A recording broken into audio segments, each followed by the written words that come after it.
J'étais enfant. Le centre aéré de Clichy-sous-Bois m'emmenait au Louvre pour la première fois.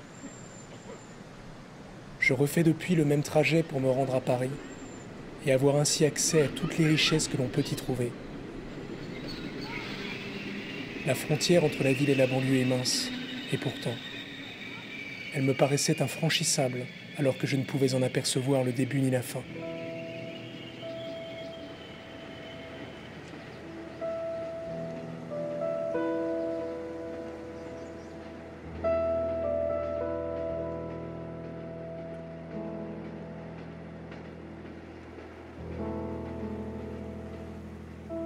Je me souviens de cette première sortie au musée. Les autres enfants étaient terrorisés par les sculptures monstrueuses qui les dominaient, les écrasaient presque.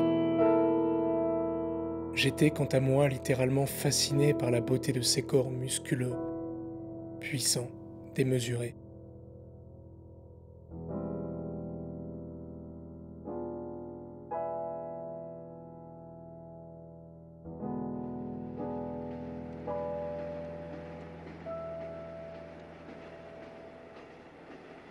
Ma mère se moquait de moi. Cet idéal grec l'angoissait quelque peu quant à mon orientation sexuelle future.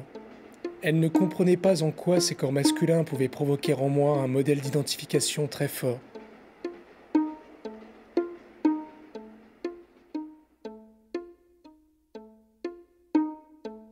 Je regardais mon père. Je cherchais dans les détails de son anatomie à projeter une représentation de ce que je pourrais devenir. Il n'était certes pas à l'image de cette perfection, mais il me dominait par sa taille et son autorité, ce qui m'impressionnait.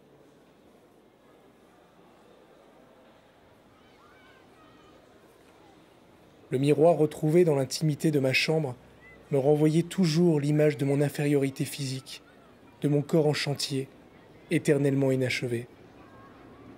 Le seul espoir que j'avais était donc de le sculpter.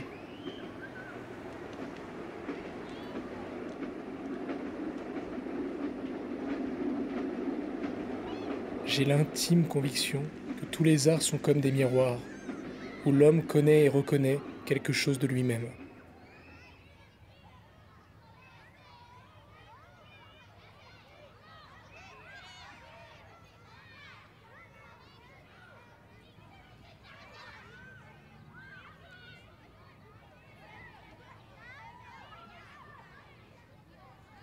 Je découvris par la suite la fragilité des corps, leur dégradation. Les traits tirés de mon grand-père me figeaient d'horreur. Les sculptures ne vieillissent pas, elles.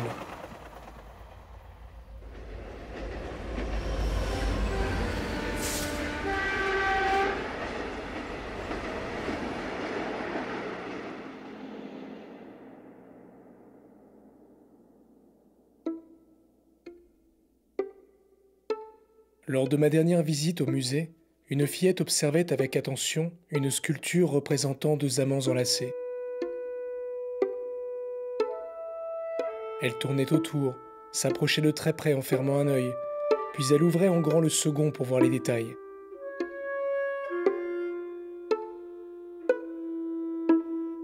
Prenant du recul, elle semblait en apprécier la composition d'ensemble.